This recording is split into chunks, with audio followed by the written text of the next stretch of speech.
Thank you. As it was already told that I'm Mateusz Dymiński, I work at Nokia, and today I would like to talk about clean code. And first of all, I would like to introduce myself, all those facts which already mentioned. So I work at Nokia, I've got a Java background, and I came from the Java to the Go world. I'm one of the organizers of the Go worlds as well, so if you are from here, then I would like to invite you for our meetups. And of course there's my GitHub, Twitter and LinkedIn.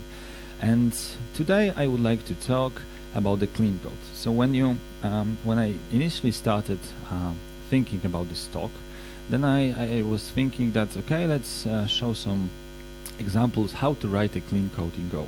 But then, after a few slides, I realized that it's pretty tough, because almost every code which is written in Go is clean.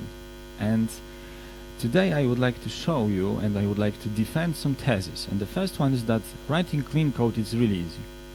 And it's really easy because of the design of this language. And today I would like to talk a bit about the history of Go and about the observations which are made in Google, and also about the fact that it's pretty tough to write a clean code in modern languages. So the Google created the Go to make the code clean. And the another thesis which I'm going to defend is that Go supports clean code by design. That's what I've already mentioned. And the third thing is that every programmer should learn Go. So hopefully after my talk you will realize that when you first see the code written in Go, then probably you will think that it's primitive, it's not very conscious, you need to write tons of boilerplate code, but the reality and the fact is that it's clean, even if it's maybe a bit longer when it comes to the lines, but it's conscious and it's clean. So when you're probably thinking about the clean code, you've got this book in front of your eyes. This is a clean code book written by Robert C. Martin. Sometimes he is called Uncle Bob.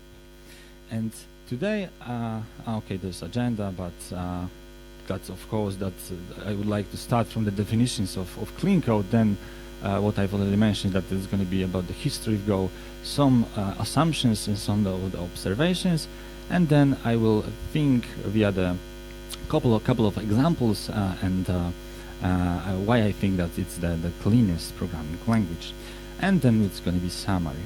So if you are going to have a look at the slides, so all the slides are already on my GitHub, so you can go there and find them. So you don't need to make some photos or anything. So that's the technical thing before I start. And of course the slides going to be on the codedive.pl page as well. Okay, so let's start from the clean code definitions.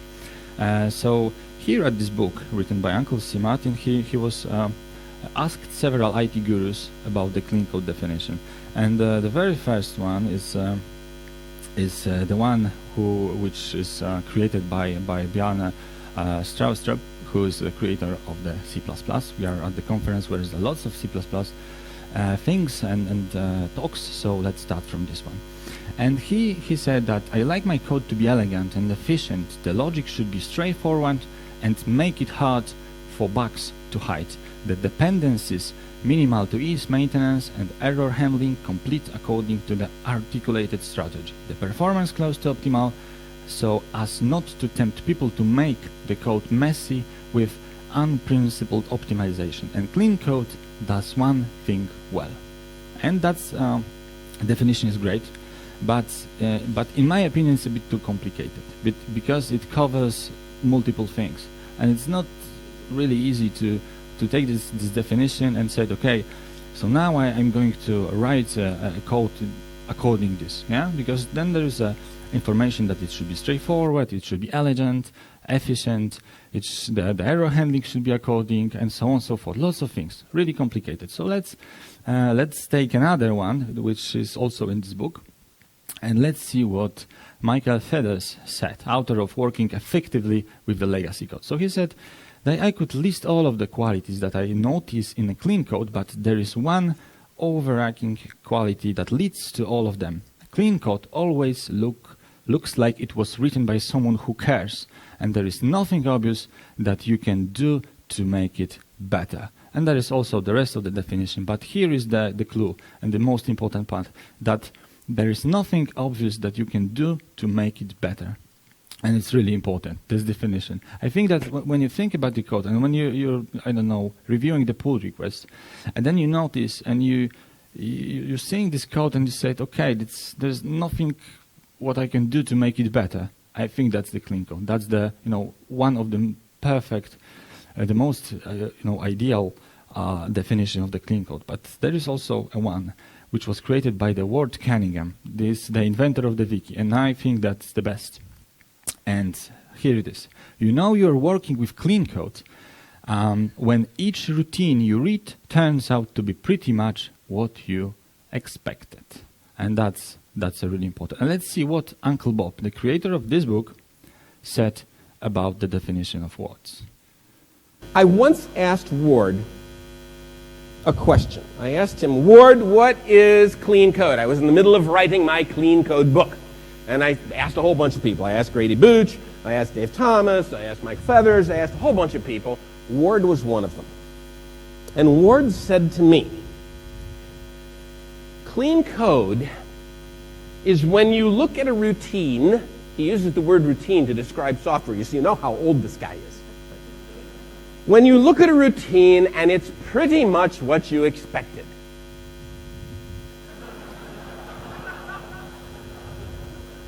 And I, thanks a bunch, Ward. But then I thought about that. Because the thing about Ward is he will say things, and it's like, and then you think, wait, what did he say? When was the last time that you saw a function that was pretty much what you expected? I mean, most of the time when you look at a function that other people write or that you wrote yesterday, you're going, what the What? There's a metric. It's in my book. I stole it from a cartoon. The best metric for design reviews is WTFs per minute. Right? And what Ward said here was that clean code has a metric of 0. 0 WTFs per minute. Everything is pretty much what you expected. Wouldn't that be great to go read somebody's code and go, yeah, yeah, that's pretty much, yeah. Almost boring. Wouldn't that be great? Yeah, so I have nothing to add, to be honest. And I think that's the greatest clean code definition. And I think that the fact how the Go was designed is to achieve exactly this definition. Because when you think about the Go, it's primitive. It has lots of boilerplate code and so on and so forth. But when you think about this code, when you open any Go code written by you open any repository in the GitHub, probably this code looks pretty much what you expected, because there is no other options to write this code. And I will show you how and what was in the mind of the creators of Go when they were creating this language. So now let's get back around 10 years in the past, and then let's see what and how the language was created. So the history is that everything started in 2007. And then three guys, Robert Grissima, Rob Pike, and Ken Thompson, started working on this language. And then in 2008, another people joined the team. Definitely it was Ian Lance-Taylor and Russ Cox and others. And then in 2009 it was open sourced. And in 2010, the early adopters were on the in the community, and the language was gaining popularity. And then the version 1 was published in 2012. And the reality and the fact is that since the 2012, the Go code hasn't changed much. There's lots of things which are done under the hood, but the syntax and the features, and there's not many of them. I would even say that the language is fixed since that times. And let's see why the Google created Golang. So at the times, so at least this is the data which is collected by, I guess, Rob Pike here, when there was a talk about why Google created Golang, and they said that in 2011 they've got tons of developers, and they've got lots of changes and lots of percentage of the code base changed every month, and then there was tons of tests, and there was a single code tree, and then they've noticed that they started the project as a side project, not that they were just 100% of their work that they were doing the Go stuff, but it was a side project. But then they realized that it's really nice. And what was their observations? So observations was that the less code we need to read, the better, and also that the inheritance is bad,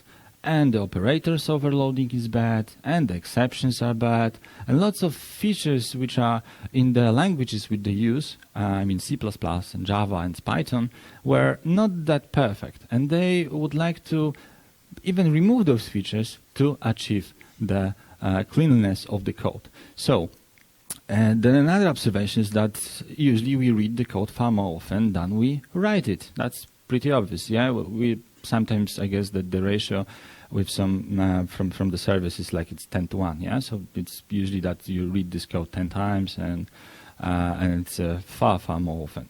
And then that the code lives longer than we expect, and this is obvious. I worked in multiple POCs where we've created some product, and then someone decide that it's not going to be a POC anymore, and now we are going to production. And then we said, whoa. But we need to implement tons of features there. But they said, okay, but we have no time, and time on market is crucial. So that's one of the another observations. And then the usually maintainer of the code is not the person who wrote that code. Another obvious thing. Right now, the statistics says that the median of working even at Google is a bit more than 2 years. I guess 2 years and 2 months. Yeah. So people are changing their jobs really often, and the ideal code is that the one who is exactly in words definitions that it's pretty much what you expected, and that the code looks like exactly what you expected. So the maintainers are usually not the person who wrote that. And in big organizations, programming skills might vary. So it's important when you have huge organizations and some code is created in Poland and some in the States and some in Germany, wherever. And then this needs to be somehow standardized, and it needs to be clean. And the way how it's written should be exactly the same, and exactly the same as in this definition of the clean code of words is. So it's exactly, should be pretty much what you've expected when you see someone's code. And another thing is that the processor speed is not increasing as expected. So it was also the building concurrency. So, but in today's talk, I'm not going to talk about the concurrency model in Go, because this is another thing. But today I would like to talk about this clean and why the Go design supports the cleanness of the language which is created in the Go. So the assumptions. So from the observations, they made some assumptions. So Go should be clean, procedural language. It should be simple, readable, maintainable, and conscious. And that's it. And I think that they've achieved what they designed.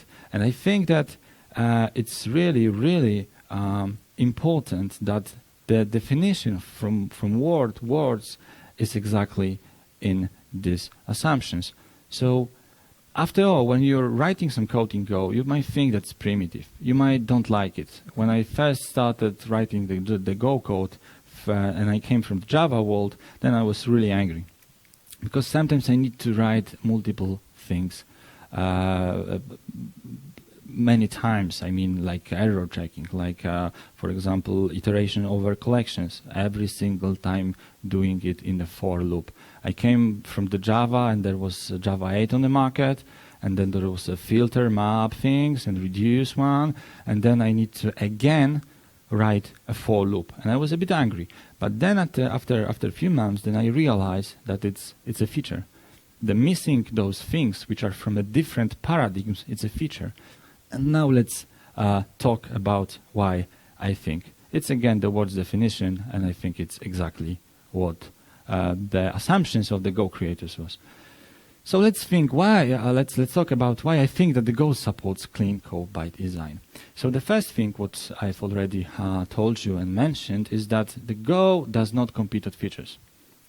So let's get some languages like Java, JavaScript, C++, or I don't know, TypeScript. Yeah. So for example, JavaScript. JavaScript nowadays has classes, but they just borrow these features from the different language, different paradigms. So these languages actively borrow features from one another.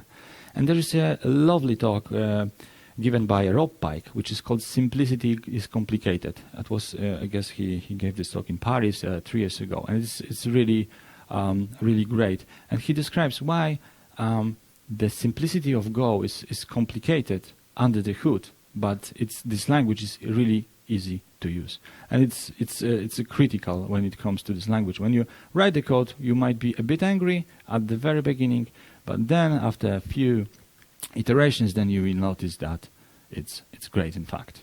And of course, all those languages are converging into a single huge language, because all of those different languages are borrowing features from each other. Java 8, for example, introduced the functional things, yeah. And now, for example, let's take a Scala. Scala has now multiple paradigms. You can write a Scala code in different paradigms, and then let's imagine that you've got huge organization, and there is lots of programmers in different locations. And for example, locations in Wrocław would like to. They came to Scala from let's say Java, so they are writing code like it was in Java. They can even use a for loop. And then some guys came from Haskell, and they are purely functional things. And then when they open the pull request, which is created in some other site, they are really angry because the code is not exactly what they've expected. So it's not like it was in the definition of clean code given by Word. So I think that the languages like a C++, like a Java, are converging, are borrowing the features, and I think it's wrong. But because the Go is different. Go does not try to be like the other languages, and Go does not compete on features. And as of Go 1, the language is fixed, and I think that there's, when you think about if you are pretty, experienced Go developer, and you think about the code which you've written in 6 years ago, well, 10, maybe not 10, but let's say 8 years ago, and when you compare it to the code which is written by you today, those codes are exactly the same, almost the same, and they look exactly as you expect they might look.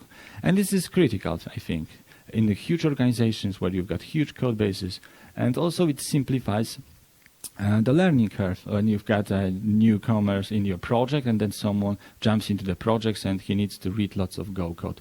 Sometimes if you've got, for example, I don't know, operator overloading and so on and so forth, some complicated things, they are really nice, but when the newcomers come to your project, then they need to spend lots of hours or weeks to learn how the code looks like. And many newcomers to Go also ask about the features, but the answer, sometimes the newcomers to Go are a bit shocked that the creators of Go are rude, because they said no.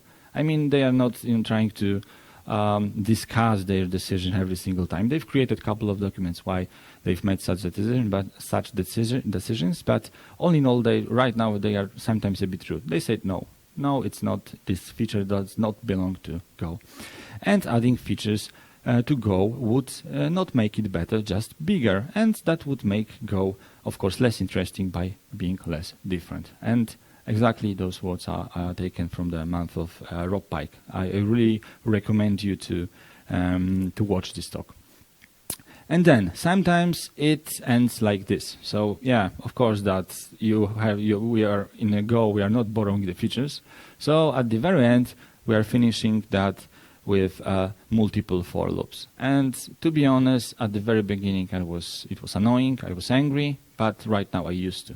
But when I need to maintain some Go code, and this code was written 3 years ago, then I realized that I really love how the Go is designed, because immediately I can maintain the code. I know that exactly how the code is written. I know that I'm expecting another 4 loops in a row in this function, because I need to filter and sort and map and do all that stuff. So sometimes the number of lines is bigger, but at the very end it's clean and it's readable. And small specifications, another good thing, another decision that, for example, when it comes to the specification, Java 8 has around 800 pages, lots of, and I think no one can read that because it's too much. And the Scala has a bit better, and the Scala has 191, and of course Python 150, so it's better and better. But Go has only 51, and I think it's cool. I think when someone says, okay, let's read the specification of this language, and you said, no, I have no time, I have no 3 months. And then said, but the Go specification has only 50 pages. And then say, okay, maybe I will try. I've got spare afternoon, and I think that 50 pages in the afternoon is enough. It's good. I think the language it's simple, and the syntax is simple. Sometimes the argument that the language is primitive, but I think that it's very conscious. So, if the language has too many features, you waste your time choosing which one to use. And I realized that after a few years in Go. When I came from Java, when I was solving some problems in Java, then I started doing the first iteration. And then I realized that it's more or less is doing what it should. But the problem was that I was not happy because of the, for example, lack of polymorphism. Then I noticed that maybe we could do, extract some interfaces here, and then lots of things. And then the problem was that I had lots of ways how I can solve this problem.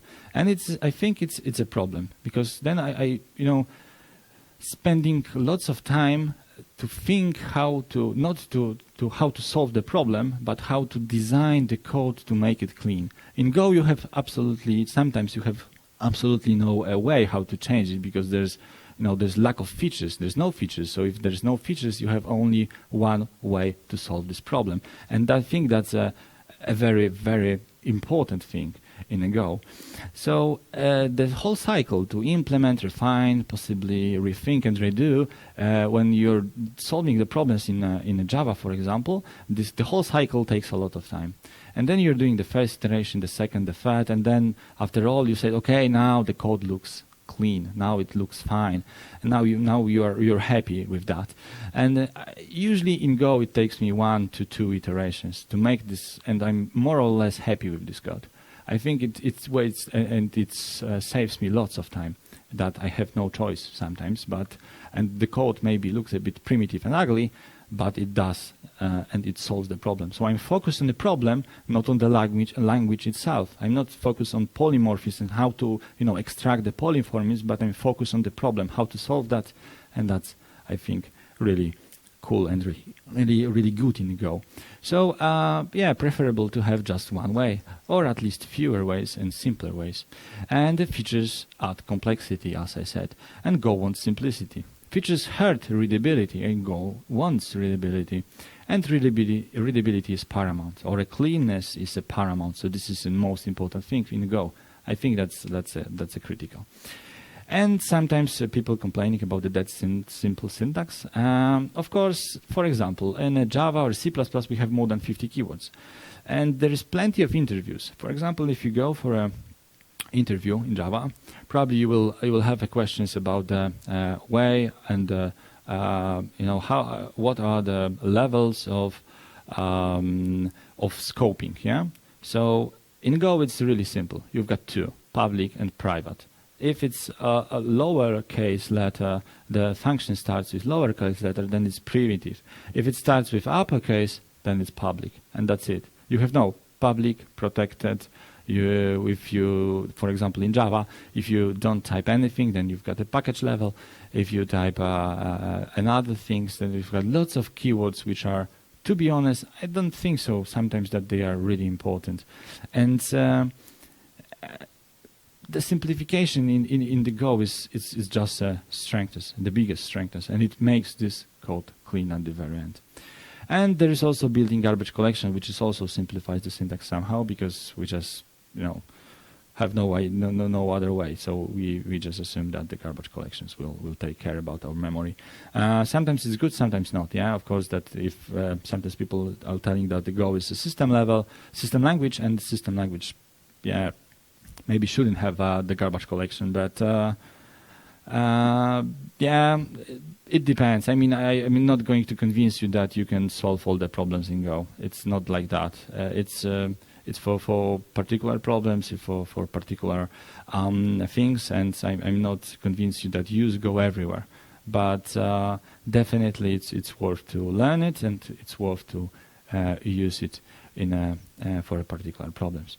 So dependencies, also another thing, and it's very primitive. When you first see the way how the dependencies before the vendor directive was introduced in Go 1.5, it was very primitive. So every single time it fetches everything from the internet. There was no way to, for example, say, okay, give me a library this and this with a version that.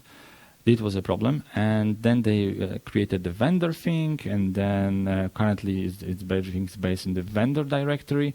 So I guess this topic about the vendor was covered by Krzysiek in the previous talk. So I'm not going to talk too much about that. But the way how it is, it's also that dependencies.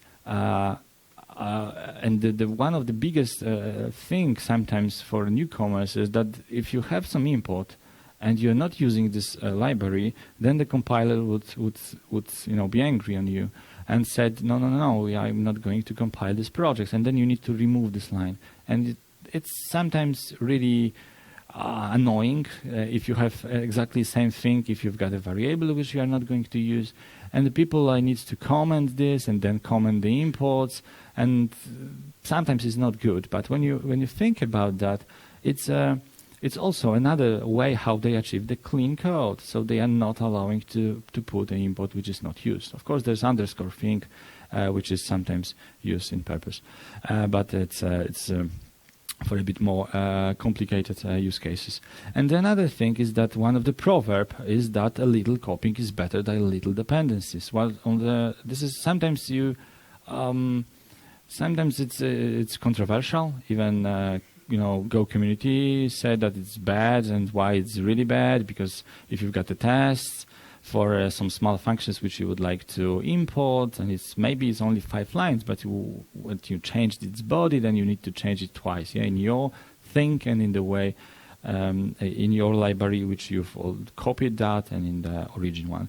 But the truth is that they would like to keep the dependency tree small, and I really believe that it's good proverb, and I really believe in that. Sometimes instead of taking 100 kilobytes of someone else's code, which has you have no control and no guarantee what is sometimes it's doing, it's better to just copy that, especially when it comes to this NPM war a few years ago, like 2 or 3, where someone deleted the left path, and then React was not compiling, and the half of the internet CIs were not compiling because someone deleted one of the simplest library which you might think about in JavaScript.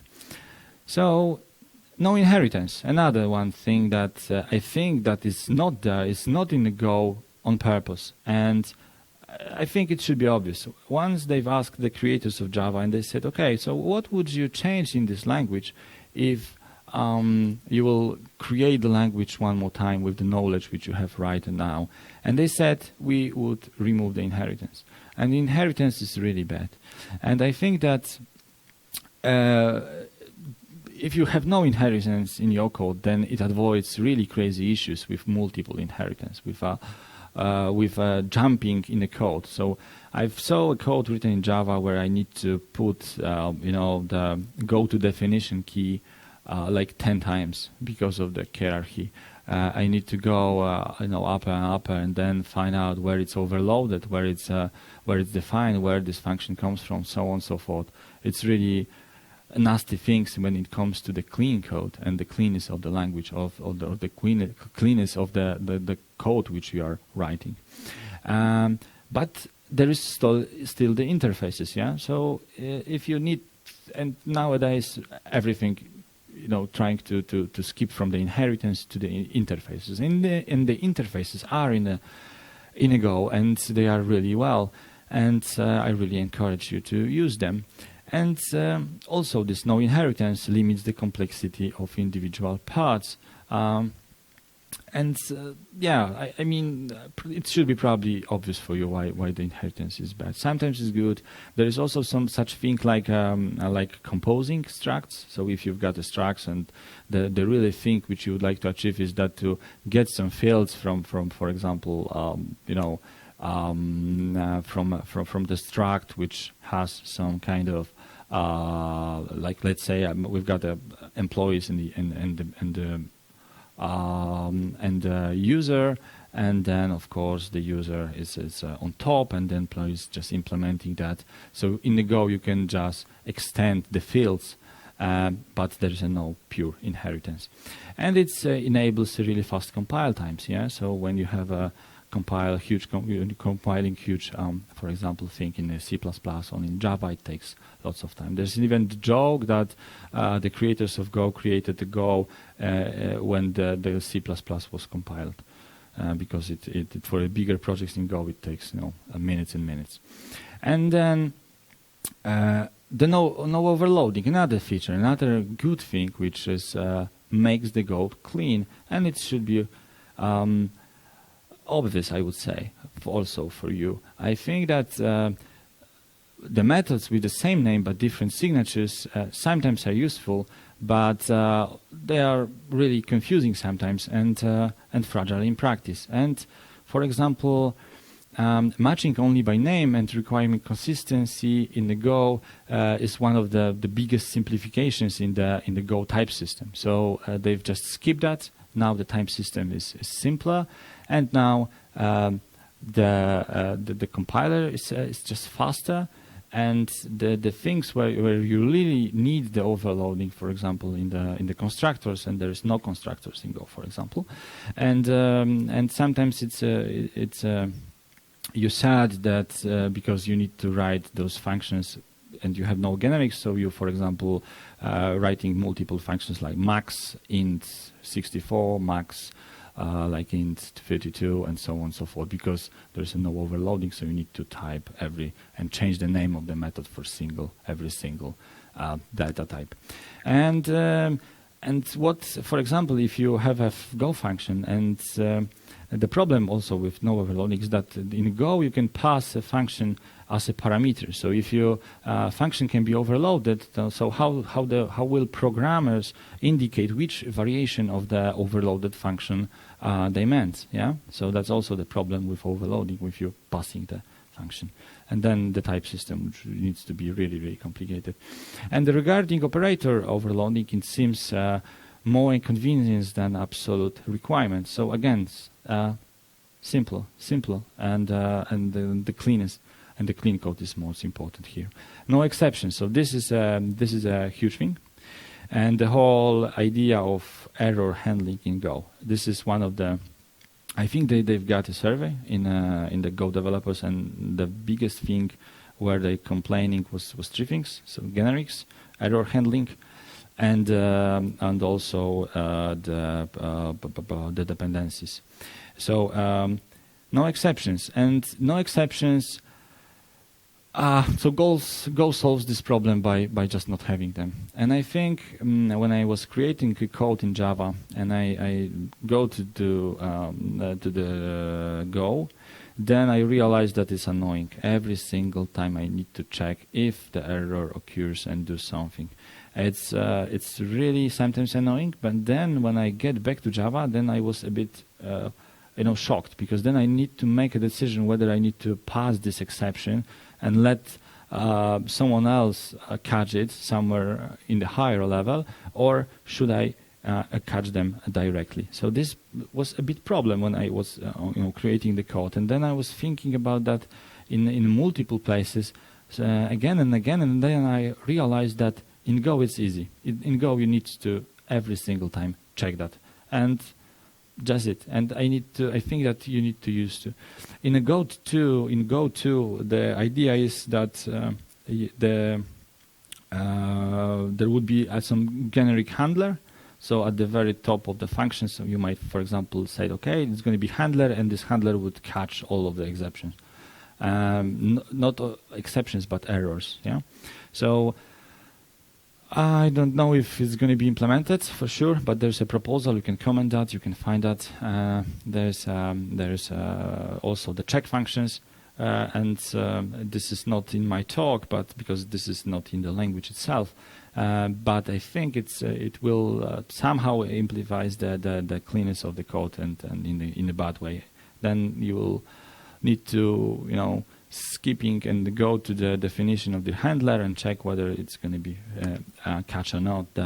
By declaring a return value, so of the interface type error, you indicate to caller that this method could go wrong. So again, in Go, you treat the something that is bad as a value. Yeah. So error is a value. So you got a function. Function returns multiple things. Yeah. The one is the result which you are expecting. The another one is just an error. And error is a value. And the exception, the word exception, even in English, means that something happens really, really occasionally. So it's really rare thing. Yeah. In Go there is something which is called panic. It's here at the very bottom. So it's something like that. Yeah. So in Go, if something really, really bad happened, then you panic. In Java, you throw the exception. Yeah. And everyone used to that it's exception, but it shouldn't be. I think it should be just an error because error are values. And error handling. So there is also, I've already talked about that, and there is a joke or a cartoon where there is lots of programming language, and every programming language has its own gun, and the Go is a pistol which you need to check every single time if the bullet will come out. So that's annoying, and I understand that sometimes code looks like this, so you need to every single time check whether if it's error or not, and multiple times. It's boring. It's annoying, but when I came from the Java and then to Go and again to the Java, then I realized the exceptions are worse. And to safer is to treat errors as values and check immediately if it's bad or not. And yeah. And how about what's the solution? So error check is all error check, and the solution is that every single ID has the template for error. So you type error and tap, and everything is fulfilled. So that's what I'm using. I guess that's what everyone who's writing some code in Go is using. So no generics. This is already covered by the Krzysiek talk, which was before my. But just briefly go point by point that the generics are problems because the creators of Go, they didn't find a way how to implement them properly, or at least in a way how they are happy with that. So they are I guess the 4 iterations are done, and no one of those were they were happy with them, so they are going to keep going, and they are working on that. So Go 2, which maybe will be somewhere, then there is a 5th iterations now they are working, and there is also something like a contract and so on, but I would like to send you to the documentation. So now the language is more mature, so they are thinking about that, and probably, or maybe, not sure, they will implement them someday. But yeah, as I mentioned, they are continue to think about that, and there is a proposal. You can see that you can also create your own proposal. You can also create a ticket in GitHub and design your own way how you would like to see the generics in a Go, and they are open for any changes in the Go 2. So there's the label, a special label in GitHub, which is called Go 2, where they are waiting for your input, what would be better in a Go 2. And sometimes it, okay, so this is a salt example, and this is an old salt example, because the newest one, which starts from Go 1.8, it's somehow easier because you can sort by passing the function. Krzysiek saw this example, but previously it was like this. So you've got at the very top, you've got a function which just sorts something, and you need to sort it by some field. And for example, if you have some fancy search input in your web browser, in your project or in your search, then sometimes you're sorting via the 10 fields, and then you need to implement this part by creating the new type by score, for example, which is a slice of users 10 times, copying everything. It was before the 1.6, so really mess. Yeah, for example, if you would like to find a max from the 2 values, for example, then you need to write this multiple times. Really annoying, but they are working on that. And on the other hand, I guess I'm writing Go code for 4 years, and sometimes I need to copy something, but all in all, I'm not very tied to the generics, and I just used to live without them, and it's not a problem for me. And I guess it shouldn't be for you. So auto-formatter, also a really nice thing. So the clean code should be well formatted. And the problem is that, for example, in Java, and I saw a few Java projects, and then every single developer has its own format. I don't know how it's that, but that's the problem. And then Go is just strict in that. So they've created a built-in auto-formatter, and everything is just formatted. And the code is clean. So there is no problem. You just type go fmt, then a package, and that's it. Every single Golang ID has its built-in, so when you save a file, it's already formatted. And as well as you might also add it to the Git hook, and in that way you wouldn't commit a file without the formatted code. And I would really sell this idea to you, because it's really annoying when you saw the idea. Like usually it's in the pipeline also the check whether the files are formatted well or not, but Git hook is the best idea to prevent that. But all in all, they've created auto-formatter. Code is clean. Code always looks the same in a Go, like in Word's definition. And then, so that's the points why Go FMT code is good. So it's easier to write and easier to read. And of course the maintenance, and there's some uncontroversial, so there's no argue in the teams which linter, or not a linter, but which formatter we would like to use. So they think about almost every aspect of the clean code. And of course in this book Uncle Bob also there is a huge part of how to format code properly, how to split things into methods and so on. And then documentations also. Clean code should be documented. This is one of the most important characteristics of the clean code. And there's also think in the Go. So the creators of Go already think about that when they created a Go. So the documentation is of course the huge part of making software accessible and maintainable. And so the Go has a really easy way how to write the comments. So if you've got the functions, and if it's public, then at the very top you've got the comments, and then you type what this function does, and that's it. And then it's Godoc, and sorry for that. Okay, so the comments are really simple. And there is also a page which is called Godoc, and this is a single page where you can find all the documentation. So it's also checking the GitHub repositories for Go, and then if you get something there, then he checks and generates the whole documentations for your project. Really nice. Of course, you can write if you've got some really private things, which is created in your company. You can run your own Godoc, because this is open source, so you can take it and run it inside, your behind your firewall and so on, and security things. So by default, it's getting documentations from all the projects around the internet, like GitHub and so on. But of course, you can run your own Godoc. And yeah, that's what I've said. The local server with Godoc. So there's also example. But let's maybe not to go there. But the way how I think that the Go is clean, it's in one hand.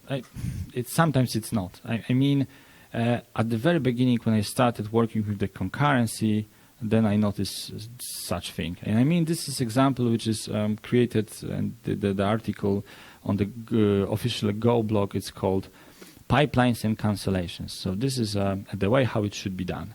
And then when I noticed and I saw this article, then I saw that, and then I said, "Whoa, I think it's not clean. I think it's a bit too much, and I think that the for indentation is too much for me." And I think that there is a lots of things like selects, like new Go routines and so on, so forth. So I think at the very beginning, if you writing like a Go code which is not concurrent, it's really clean, really easy to read.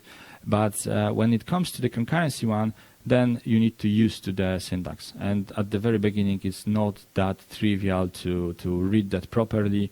And there is at the very beginning, there's lots of places where you might have so Go routine leaks, and for example, some kind of cancellations problems, wrong errors propagations, and so on, so on.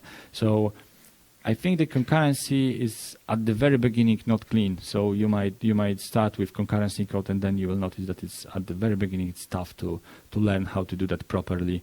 That's my opinion, and I think that's not clean there. So let's sum this up. So let's talk about some kind of summary. So summary is that you could learn Go in 24 hours. Yes, as Björn said, he started his journey with Go in 20, like a weekend, and this production, the code was production grade. And I think exactly same. Even the 24 hours, if you are not sleeping during the night, you can write really cool Go code. And I think that this Go code will be clean. And of course, if you read those two documents, the tour Golang and the effective Go, and you use a Go formatter, and I think then the Go is just clean. I mean, and it's not that we are so smart here that we are know how exactly write the perfect Go code, but I think that the Go creators and the design of this language makes this code clean. And my code, written in 4 or 5 years ago, looks as in words definition. So it looks exactly and pretty much what I expect. Yeah. So when I open the files, which was written by me 5 years ago, I think it's pretty much what I've expected. And I think that's the biggest strength of this language. It's primitive, but it's really conscious, and it's almost always looks the same. And maybe it looks boring and ugly, but you know what it's doing even in the middle of the night, and I think that's true. Yeah. So my thesis, and I had 3 theses at the very beginning of this talk. So the thesis was that writing clean code is really easy, and I still, and hopefully I will convince you that it's true. So I think that's the programming language supports it. So we don't need to read these books, those 400 pages to write a clean code. You just need to start programming, start writing Go code, and just cover those 2 things like tour Go and effective Go, and then you're ready to write clean code in Go. And of course, that creators of Go sacrifice lots of new fancy features to make it. Yeah, and I show you that there's plenty of features which are missing. Sometimes it ends with tons of lines, but the clean and the cleanness is there. And of course, that Go supports clean code by design. So yes, I've already told that there's that the Go does not implementing features from the different paradigms. And at the very end, every programmer should learn Go. Hopefully, it's obvious. I mean, it's really popular. Lots of tools are written in a Go, so Kubernetes, so Docker, the container standards, and it's gaining lots of popularity. The community is huge. Everyone in the community is really open. We've got really nice Go meetup here in Wrocław, so we are really open for newcomers, and hopefully, we'll see many and plenty of clean code commits and commits with a clean code in the open source projects. And I guess that's it. So what I've got today for you. Thank you.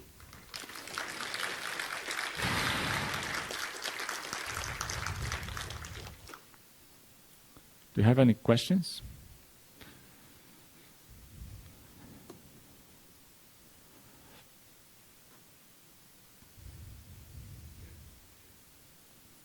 Oh, there's one somewhere. I'm blinded because of the lights. So. Me too.